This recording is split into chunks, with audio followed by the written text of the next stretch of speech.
Welcome to what's probably going to be my most controversial video ever. The US school system is never going to be fixed because it's already doing what it was made to do. Our public education system was never created to educate in the first place. It was meant as a means to train obedient citizens. Let's consider this quote by John D. Rockefeller.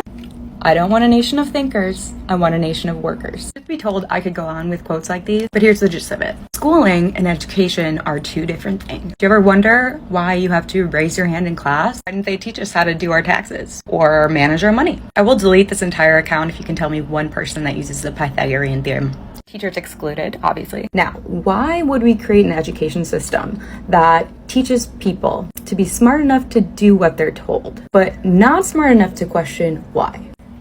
Hello, welcome to history class. So the education system was about 200 years old. But before that, formal education was reserved for the elite rich people. But as industrialization changed, these factory owners needed workers. Why would they teach us any valuable life skills if all they want us to do is work for them, keep our mouths shut, be obedient, and make them money? School is very similar to prison. Yes, this is why it teaches impractical subjects and imposes a hierarchy approach.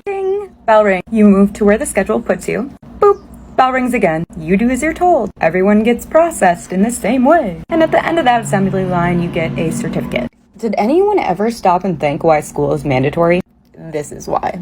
If it weren't, we would just skip it because we find little to no personal value in it. If you're like me, where you had no interest in learning about math, writing, English, maybe that's the one valuable class. So why are all the arts disfunded? Photography classes, extracurricular kind of classes that explore your creativity, because at the end, entrepreneurs are creative and we are the people that start businesses, and most of us sucked at school.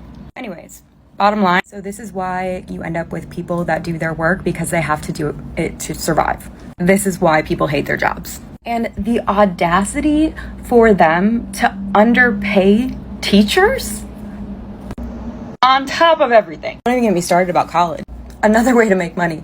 I think it's 66% of college graduates don't have jobs that require a degree.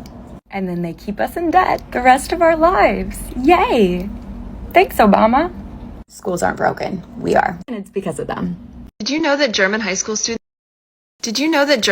students learn about US propaganda in their English courses in high school? Recently, a follower asked to send me a textbook that they use in German 11th to 13th grade English courses to study US propaganda. So like in the United States where we study German World War II propaganda, in Germany they're studying current US propaganda. They cover everything from US exceptionalism to the American dream, and they show German students how US citizens have been led to have a lack of self-critical awareness to how their ideals have failed. I didn't want to believe it at first, but if you Google the name of the textbook and the word Abitur, which is the final stage of German high school, it returns all kinds of study guides and notes. And what really shook me is that on one of these study guides, it says, the US has become a wasteful consumer society of lonely individuals. So if you've ever wondered how some people outside of the US view the US, did you know